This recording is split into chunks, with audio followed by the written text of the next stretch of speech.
অতি চালাকের গলায় ধরি। এত ভালো সংবাদ হয়তো আমি আপনাদেরকে কখনো দিতে পারিনি। আমি খুবই আনন্দিত হয়েছি, এমনকি শুকরিয়া আদায় করছি আল্লাহর কাছে। সাপোর্টাররা, শেয়ার করো, আর হেটার্সরা তোমরা দূরে থাকো, কারণ ইতিহাসের সবচেয়ে বড় ভয়াবহ অ্যাকশন হিসাবে দেখছে আমাদের জন্য পজিটিভ অর্জন। আজকে একটা ভালো সংবাদ দিয়ে শুরু করি, আপনারা আনন্দ উদযাপন করতে পারবেন। আরেকটা আনন্দ আপনাদের জন্য ধেয়ে আসছে আপনাদের দিকে, আপনারা প্রস্তুত হন এই আনন্দের ছকে উপভোগ করার জন্য। Serial killer major general Ziaul হাসানের ফাঁসি রায় দিয়েছে আদালত। গণহত্যা সহ মানবতা বিরোধী অপরাধের মামলায় গ্রেপ্তারকৃত অব্যাহতিপ্রাপ্ত মেজর জেনারেল জিয়াউল হাসানকে ফাঁসিতে ঝুলিয়ে মৃত্যুদণ্ডাদেশ দিয়েছে আন্তর্জাতিক অপরাধ ট্রাইব্যুনাল। এই মামলায় আরো 3 জনকে আমৃত্যু কারাদণ্ড, 1জনকে খালাস দেওয়া হয়েছে। নৌকায় নিয়ে যে গুলি করে মেরে ফেলা। সেনাবাহিনীর একটা ক্যাম্প আছে ওই ব্রিজের গোড়ায়, সেখানে সুন্দরবন থেকে একটা ট্রলার নিয়ে আসা হয়েছিল, দস্যুদের কাছ থেকে উদ্ধার করা ট্রলার, যেটা জেনারেল জিয়াউল হাসানের টিম এটা এনেছিল। এবং পরবর্তীতে আমরা জেনেছি যে জিয়াউল হাসানের প্রত্যক্ষ তত্ত্বাবধানে অনেক মানুষকে ওখানে নিয়ে যাওয়া হতো রাতের গভীর রাত্রে। এখানে এনে শুট করে এখান থেকে ফেলে দিবে।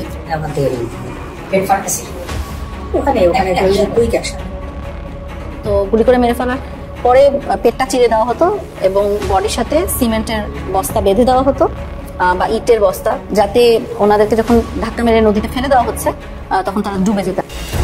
বাংলাদেশে গুম, খুন সহ মানবতা বিরোধী অপরাধের অভিযোগে সাবেক ও বর্তমান মিলিয়ে যে সেনা কর্মকর্তাদের বিরুদ্ধে গ্রেপ্তারি পরোয়ানা জারি করা হয়েছে, তাদের মধ্যে সেনাবাহিনীতে কর্মরত 15 কর্মকর্তাকে সেনা হেফাজতে নেওয়া হয়েছে। এরপরই হেফাজতে থাকা সেনা কর্মকর্তাদের পরবর্তী বিচার প্রক্রিয়া নিয়ে নানা প্রশ্ন সামাজিক যোগাযোগ মাধ্যমে আলোচিত হচ্ছে। 24 ঘন্টার মধ্যে 15 সেনা অফিসারকে আদালতে হাজির না করলে সেনাপ্রধানকে ফাঁসিতে ঝুলতে হবে, হুঁশিয়ারি দিলেন খালেদা জিয়া। মেজর জেনারেল কবিরকে বিদেশে পালাতে সাহায্য করায় সেনাপ্রধানকে কঠিন হুঁশিয়ারি দিয়ে যা বললেন রাষ্ট্রপতি চুপ্পু। সম্মানিত দর্শক, আসসালামু আলাইকুম। নতুন একটি নিউজে আপনাকে স্বাগতম। প্রিয় দর্শক, সিরিয়াল কিলার ও আওয়ামী লীগের আমলের কুখ্যাত খুনি মেজর জেনারেল জিয়াউল হাসানের ফাঁসির চাঞ্চল্যকর রায় দিল আদালত। 24 ঘন্টার মধ্যে ফাঁসি কার্যকরের নির্দেশ। অবশেষে রায় শুনে খুশি দেশের 18 কোটি মানুষ। এদিকে 15 সেনা অফিসারকে আদালতে হাজির না করলে সেনাপ্রধানকে ফাঁসিতে ঝুলতে হবে, হুঁশিয়ারি দিলেন খালেদা জিয়া। অপরদিকে মেজর জেনারেল কবিরকে বিদেশে পালাতে সাহায্য করায় সেনাপ্রধানকে হুঁশিয়ারি দিয়ে একই বললেন রাষ্ট্রপতি শাহাবুদ্দিন চুপ্পু। প্রিয় দর্শক, আমাদের আজকের ভিডিওতে অত্যন্ত গুরুত্বপূর্ণ তথ্য শেয়ার করা হয়েছে। দয়া করে ভিডিওটি শুরু থেকে শেষ পর্যন্ত ধৈর্য সহকারে দেখে একটি লাইক দিয়ে সবাইকে বেশি বেশি করে শেয়ার করে দিবেন। সেই সাথে আমাদের ভিডিওটি আপনি বাংলাদেশের কোন জেলায় বসে দেখছেন বা শুনছেন সেটি অবশ্যই কমেন্ট বক্সে কমেন্ট করে জানিয়ে দিতে ভুলবেন না। একজন আসামি আছে যার ব্যাপারে তদন্ত করে পেয়েছি সে মাথায় গুলি করে 1030 জন মানুষকে হত্যা করেছে। গুম করে মানুষদের আয়নাঘরে রাখা হয়েছিল। তার একটি নেশা ছিল, এই গুম ব্যক্তিদের হাত পা চোখ বেঁধে নৌকায় করে মাঝপুরি গঙ্গায় নিয়ে যেত, গুলি করে লাশটা নদীতেই ফেলত। গুলিটা ভিকটিমের মাথার কাছে নিয়ে করত। আমি জিজ্ঞাসা করলাম সেটা কেন? তার জবাব, গুলি করার পর নিহত ব্যক্তির মগজ ও রক্তের গরম ছিটা হাতে লাগলে দারুণ ফিলিংস অনুভব হতো। কে ভয়ানক খুনি, কে সিরিয়াল কিলার? আন্তর্জাতিক অপরাধ ট্রাইব্যুনালের চিফ প্রসিকিউটর অ্যাডভোকেট তাজুল ইসলামের এই বক্তব্যের সূত্র ধরে অনুসন্ধানে জানা গেছে এই হিংস্র খুনি বরখাস্তকৃত সেনা কর্মকর্তা মেজর জেনারেল জিয়াউল হাসান 2009 থেকে 2015 সাল পর্যন্ত র্যাবের বিভিন্ন পদে কর্মরত থাকা অবস্থায় নিজের টিম নিয়ে এই খুনগুলো করেছেন তিনি। গুম করা ব্যক্তিকে খুন করতে তিনি বলতেন, গল্প করো অর্থাৎ ওকে খুন করো। এই সম্পর্কে অনুসন্ধান করতে গিয়ে জিয়াউল হাসানের নৃশংসতার অসংখ্য কাহিনী জানা গেছে। পলাতক শেখ হাসিনা এবং তার নিরাপত্তা উপদেষ্টা তারিক সিদ্দিকের নির্দেশে বেশি মানুষকে গুম করেছে জিয়াউল হাসান। তিনি হাসিনা ও তারিক সিদ্দিকের একান্ত অনুগত বিশ্বস্ত ছিলেন। তাদের নির্দেশে গুম করে আয়নাঘরে রাখতেন ভিকটিমদের। সেখান থেকে বিভিন্ন কায়দায় খুন করে লাশ গুম করে দেওয়া হতো। জিয়াউল হাসান গুম হওয়া ব্যক্তিদের জামটুপি পরিয়ে মাইক্রোবাসে করে পোস্তাগোলা ব্রিজ, কাঞ্চন ব্রিজ কিংবা কাঁচপুর ব্রিজে নিয়ে গিয়ে গুলি করে লাশ ফেলে দিত শীতলক্ষা ও বুড়িগঙ্গা নদীতে। একদিকে একজনকে দিয়ে 11টি এবং আরেকজনকে দিয়ে 13টি খুন করারও রেকর্ড আছে। কখনো মাইক্রোবাসে ইনজেকশন দিয়ে মেরে ফেলা হতো, এরপর লাশ রেল লাইনের ওপর শুয়ে দিত। ট্রেন এসে লাশকে দ্বিখণ্ডিত করে দিত। সেই লাশকে সিমেন্টের বস্তার সাথে বেঁধে পানিতে ফেলে দিত যাতে লাশ পানির নিচে চলে যায়। হতভাগ্য বিএনপি নেতা ইলিয়াস আলীর শেষ পরিণতিও ঘটে জিয়াউলের হাতে। শুধু তাই নয়, ভারতীয় গোয়েন্দা সংস্থা রয়ের চাহিদা অনুযায়ী বিভিন্ন ব্যক্তিকে ধরে সীমান্তের ওপারে তাদের হাতে তুলে দেওয়ারও অনেক ঘটনা আছে। সিলেট সীমান্তে এমন 7 জনকে তুলে দেওয়ার নজির একটি রেকর্ড উল্লেখ আছে। একবার অবসরপ্রাপ্ত মেজর জেনারেল তারিক সিদ্দিকের ক্যান্টনমেন্টের বাসা থেকে 50 কেজিরও বেশি ওজনের একটি বস্তা পাঠানো হয় জিয়াউল হাসানের বাসায়। গাড়িতে করে যিনি বস্তা জিয়াউলের বাসায় নিয়ে যান তার বর্ণনায় উল্লেখ করা হয় এটি ছিল টাকার বস্তা। 2009 থেকে 2024 পর্যন্ত বাংলাদেশের যে কোনো বাহিনী কর্তৃক সংঘটিত বিচার বহির্ভূত হত্যাকাণ্ড, গুম, আয়নাঘর, টেলিমনিটরিং ইত্যাদি সকল অপরাধের চিহ্নিত অন্যতম প্রধান ব্যক্তি এই জিয়াউল হাসান। তারিক সিদ্দিক তার প্রধান বস। তিনি তাকে মনস্টার বা দানব বানিয়েছেন। 2013 সালের কর্নেল পদে পদোন্নতি পেয়ে র্যাবের অতিরিক্ত মহাপরিচালক হন। ওই বছরের মে মাসে শাপলা চত্বরে হেফাজতের সমাবেশে গণহত্যায় তিনি র্যাবের অভিযান পরিচালনা করেন। 2014 সালের নারায়ণগঞ্জের 7 খুনের ঘটনা তার নির্দেশে ঘটে। জিয়াউল হাসানের গুম সংক্রান্ত অপরাধ সম্পর্কে জানার জন্য যোগাযোগ করা হলে গুম কমিশনের সংশ্লিষ্ট একাধিক সূত্র জানায়, কমিশন নির্দিষ্ট কোনো ব্যক্তিকে নিয়ে নয়, সামগ্রিক গুমের তদন্ত করছে। গুম কমিশনের রিপোর্ট পর্যালোচনা করে জানা গেছে কিভাবে গুম করা হতো, গুমের পর খুন করা হতো এবং লোমহর্ষক নির্যাতন করা হতো। গুমের সুপিরিয়র কমান্ডার ছিলেন শেখ হাসিনা। তিনি তারেক সিদ্দিকের মাধ্যমে গুমের কিংবা খুন করার নির্দেশগুলো দিতেন। কমিশনের রিপোর্টে বিভিন্ন কেস স্টাডি তুলে ধরা হয়েছে। সাদা পোশাকে এক বাহিনীর সশস্ত্র গুম করত, প্রচার করা হতো অন্য বাহিনীর নাম। এক বাহিনীর সাদা পোশাকধারীরা তুলে নিয়ে আসতো টার্গেট মানুষটিকে, হস্তান্তর করতো অন্য বাহিনীর হাতে। যত গুম হয়েছে তার মধ্যে জিয়াউল হাসানের টিমই বেশি করেছে। গুমের শিকার হওয়া মানুষদের মধ্যে জিয়াউল হাসান ও তার টিম হত্যা করেছে 1030 জনকে। বুড়িগঙ্গার পোস্তগোলা ঘাট নীরব সাক্ষী হয়ে আছে। কত মানুষকে তিনি গুম করেছেন এই পরিসংখ্যান থেকে বোঝা যায়, বরখাস্তকৃত মেজর জেনারেল জিয়াউল হাসান শেখ হাসিনার 15 বছরের শাসনকালে এক মূর্তিমান আতঙ্কের নাম। শেখ হাসিনা ও তার নিরাপত্তা উপদেষ্টা মেজর জেনারেল তারেক সিদ্দিকী বড় বড় যত অপকর্মই করিয়েছেন তার সঙ্গে সংশ্লিষ্ট ছিলেন জিয়াউল হাসান। অপকরণ, গুম, বিচার বহির্ভূত হত্যাকাণ্ড এবং রাজনৈতিক প্রতিপক্ষের ফোনে আড়ি পেতে কল রেকর্ড করা সবকিছুতেই তার সংশ্লিষ্টতা রয়েছে। জুলাই আগস্টের গণহত্যায় অভিযুক্ত হয়েছেন এই কর্মকর্তা। সাবেক সেনা প্রধান ইকবাল করিম ভুইয়ার লেখাতেও জিয়াউল হাসানের অপরাধের বর্ণনা রয়েছে। জিয়াউল হাসান তাকে মেরে ফেলতে পারেন এমন তথ্যে তিনি আতঙ্কিত ছিলেন। একদিন সেনা প্রধান কার্যালয়ে বোমা আতঙ্ক দেখা দেয়। গত 15 বছরে বিপুল সংখ্যক মানুষ গুমের শিকার হয়েছেন। এই গুমের সঙ্গে রাষ্ট্রের 5টি বাহিনীর চিহ্নিত কিছু কর্মকর্তা জড়িত ছিলেন। এর মধ্যে র্যাবের কর্মকর্তারা 60% গুমে জড়িত ছিলেন। গত 6 জানুয়ারি আন্তর্জাতিক অপরাধ ট্রাইব্যুনাল গুমে জড়িত 11 জনের বিরুদ্ধে গ্রেপ্তারি পরোয়ানা জারি করে। তাদের মধ্যে রয়েছে 6 জন উচ্চপদস্থ কর্মকর্তা, 5 জনই ডিজিএফআই এর সাবেক মহাপরিচালক ও পরিচালক। বাংলাদেশে গুম, খুন সহ মানবতা বিরোধী অপরাধের অভিযোগে সাবেক ও বর্তমান মিলিয়ে যে সেনা কর্মকর্তাদের বিরুদ্ধে গ্রেপ্তারি পরোয়ানা জারি করা হয়েছে তাদের মধ্যে সেনাবাহিনীতে কর্মরত 15 কর্মকর্তাকে সেনা হেফাজতে নেওয়া হয়েছে। এরপরই হেফাজতে থাকা সেনা কর্মকর্তাদের পরবর্তী বিচার প্রক্রিয়া নিয়ে নানা প্রশ্ন সামাজিক যোগাযোগ মাধ্যমে আলোচিত হচ্ছে। এরই মধ্যে সোমবার ঢাকা সেনানিবাসের একটি ভবনকে সাময়িকভাবে কারাগার ঘোষণা করে প্রজ্ঞাপন জারি করেছে অন্তর্বর্তী সরকার। এর আগে শনিবার সেনা সদরে আয়োজিত এক সংবাদ সম্মেলনে মেজর জেনারেল মোহাম্মদ হাকিমুজ্জামান জানান, আন্তর্জাতিক অপরাধ ট্রাইব্যুনালের মামলায় অভিযুক্ত সদস্যদের বিষয়ে সেনাবাহিনী আইন অনুযায়ী পদক্ষেপ নেওয়া হচ্ছে।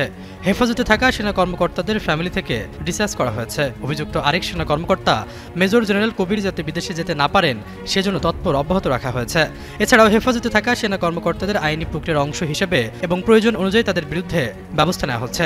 তবে অভিযুক্ত কর্মকর্তারা সেনাবাহিনীর হেফাজতে থাকবেন নাকি পুলিশের কাছে হস্তান্তর করা হবে সেটিও স্পষ্ট করে বলেনি সেনাবাহিনী। ক্যান্টনমেন্টের একটি ভবনকে কারাগার হিসেবে ঘোষণা করায় সেখানে ওই কর্মকর্তাদের রাখা হবে বলে ধারণা করা হচ্ছে।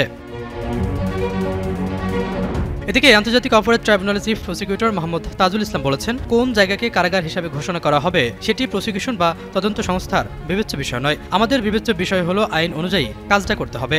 আসামিকে যদি গ্রেপ্তার করা হয় তাহলে 24 ঘন্টার মধ্যে আদালতে আনতে হবে। সেটি সংবিধান, ট্রাইব্যুনাল আইন ও ফৌজদারি কার্যবিধিতে রয়েছে।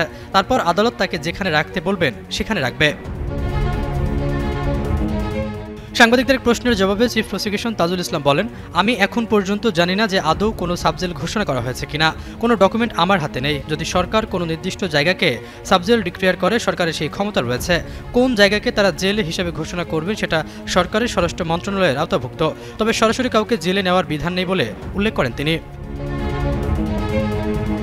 তাজুল ইসলাম বলেন, আসামিকে গ্রেপ্তার করে আদালতে আনতে হবে। আদালতে আনার পর আদালত যদি অর্ডার দিয়ে বলেন কারাগারে পাঠান, তখন কারাগার বলতে সেটি কেন্দ্রীয় কারাগারও হতে পারে, সেটা জাতীয় সংসদ ভবনের মধ্যেও হতে পারে, এমপি হোস্টেল হতে পারে বা অন্য কোনো জায়গাকেও যদি সরকার কারাগার ঘোষণা করেন সেই জায়গায় পাঠানো যেতে পারে। আইনশৃঙ্খলা রক্ষাকারী বাহিনী মানে পুলিশ উল্লেখ করে তাজুল ইসলাম বলেন, সেনাবাহিনীর হাতে গ্রেপ্তারের ক্ষমতা নেই। বাংলাদেশের সাম্প্রতিক রাজনৈতিক ও সামরিক অঙ্গনে উত্তেজনা ছড়িয়ে পড়েছে মেজর জেনারেল কবির আহমেদের রহস্যজনক অনুপস্থিতি ও তার পরবর্তী প্রতিক্রিয়াকে ঘিরে। অভিযোগ উঠেছে সেনাপ্রধান জেনারেল ওয়াকারুজ্জামান নাকি তাকে বিদেশে পালাতে সাহায্য করেছেন। যদিও সেনা সদর বিষয়টি অস্বীকার করেছে, তবে এই ঘটনার জেরে রাষ্ট্রপতির দপ্তরে একাধিক উচ্চ পর্যায়ের বৈঠক হয়েছে বলে সূত্র জানিয়েছে। রাষ্ট্রপতির কার্যালয় থেকে আনুষ্ঠানিক কোনো বিবৃতি না এলেও সরকার ও সেনাবাহিনীর মধ্যে অভ্যন্তরীণ সতর্কবার্তা বিনিময়ের কথা একাধিক সূত্রে নিশ্চিত হওয়া গেছে। 8 অক্টোবর আন্তর্জাতিক অপরাধ ট্রাইব্যুনাল 1-এ 15 জন বর্তমান ও সাবেক সেনা কর্মকর্তার বিরুদ্ধে মানবাধিকার লঙ্ঘন, গুম ও নির্যাতনের অভিযোগে গ্রেফতারি পরোয়ানা জারি করে। সেই তালিকায় ছিলেন মেজর জেনারেল কবির আহমেদ, যিনি সাবেক প্রধানমন্ত্রীর সামরিক সচিব হিসেবেও দায়িত্ব পালন করেছিলেন। কিন্তু 9 অক্টোবর সকাল থেকে কবিরের কোনো সন্ধান পাওয়া যাচ্ছে না। সেনা সদর থেকে জানানো হয় তিনি নিজ বাসভবন ত্যাগের পর যোগাযোগ বিচ্ছিন্ন হয়ে পড়েছেন। পরবর্তীতে সেনাবাহিনী অবৈধভাবে অনুপস্থিত হিসেবে ঘোষণা করে। বিভিন্ন আন্তর্জাতিক ও স্থানীয় গণমাধ্যমে দাবি করা হয় কবির আহমেদ দেশত্যাগ করেছেন এবং তাতে সেনা সদর পর্যায়ের প্রভাবশালী একটি অংশের সহায়তা ছিল। একটি সূত্রে বরাত দিয়ে বলা হয় তিনি বিদেশে যাওয়ার আগে সামরিক বিমানবন্দরের নিরাপত্তা চেকপোস্টে বাধাহীনভাবে পাড়ি জমান। এই অভিযোগ ঘিরে সেনাপ্রধান জেনারেল ওয়াকারুজ্জামানের নাম উঠে আসে। বলা হয় তার অবহেলা বা মৌন সমর্থনেই এই ঘটনা ঘটেছে। তবে সেনাবাহিনীর মুখপাত্র এক সংবাদ বিজ্ঞপ্তিতে জানান সেনাপ্রধান বা সেনা সদর কেউই কোনো কর্মকর্তাকে আইন বহির্ভূতভাবে বিদেশে যেতে সহযোগিতা করেননি। এ ধরনের অভিযোগ সম্পূর্ণ ভিত্তিহীন ও উদ্দেশ্য প্রণোদিত। রাষ্ট্রপতি মোহাম্মদ শাহাবুদ্দিন, যিনি বাংলাদেশের সশস্ত্র বাহিনীর সর্বাধিনায়ক, রবিবার রাতে বঙ্গভবনের নিরাপত্তা সংশ্লিষ্ট শীর্ষ কর্মকর্তাদের সঙ্গে এক বৈঠকে বসেন। বৈঠকে সেনাপ্রধান ওয়াকারুজ্জামান, প্রতিরক্ষা সচিব ও রাষ্ট্রপতির সামরিক সচিব উপস্থিত ছিলেন বলে বঙ্গভবনের একটি সূত্র নিশ্চিত করেছে। বৈঠকে এক উপস্থিত কর্মকর্তা নাম প্রকাশ না করার শর্তে বলেন রাষ্ট্রপতি সেনাপ্রধানকে স্পষ্টভাবে বলেছেন যদি প্রমাণ পাওয়া যায় যে কোনো উচ্চপদস্থ কর্মকর্তা অভিযুক্তকে বিদেশে পালাতে সহায়তা করেছেন তাহলে তা রাষ্ট্রদ্রোহ হিসেবে গণ্য হবে। রাষ্ট্রপতি নাকি আরো বলেন আইন সবার জন্য সমান, সামরিক কিংবা বেসামরিক কেউই দায়মুক্ত নয়। তবে বৈঠক শেষে বঙ্গভবনের প্রেস উইং থেকে কোনো আনুষ্ঠানিক বিবৃতি প্রকাশ করা হয়নি। সাংবাদিকরা প্রশ্ন করলে কেবল জানানো হয় রাষ্ট্রপতি নিয়মিত বিষয়াদি নিয়ে বৈঠক করেছেন। অন্যদিকে প্রতিরক্ষা মন্ত্রণালয় ও সেনা সদর উভয় পক্ষই বিষয়টিকে অভ্যন্তরীণ প্রশাসনিক বিষয় হিসেবে বর্ণনা করেছে। সেনা সদর জানায় বিষয়টি তদন্তনাধীন, কোনো কর্মকর্তা দোষী প্রমাণিত হলে যথাযথ ব্যবস্থা নেওয়া হবে। তবে সামরিক বিশ্লেষকরা বলছেন এই ধরনের ঘটনা বাংলাদেশে বিরল। সাবেক সেনা কর্মকর্তা কর্নেল অবসরপ্রাপ্ত মোহাম্মদ তাহিরুল ইসলাম বলেন একজন মেজর জেনারেল গ্রেফতারি পরোয়ানার পরপরই নিখোঁজ হয়ে যাওয়া সেনা কাঠামোর অভ্যন্তরে বড় ধরনের বিভাজনের ইঙ্গিত দেয়। রাষ্ট্রপতির হুঁশিয়ারি এটাই দেখায় সর্বোচ্চ পর্যায়ে উদ্বেগ রয়েছে। যদিও রাষ্ট্রপতির কঠোর বার্তা দিয়েছেন বলে সূত্র জানায়, তবে তিনি প্রকাশ্যে এখনো কোনো মন্তব্য করেননি। এই নীরবতাকে অনেকে কৌশলগত নীরবতা বলে আখ্যা দিচ্ছেন।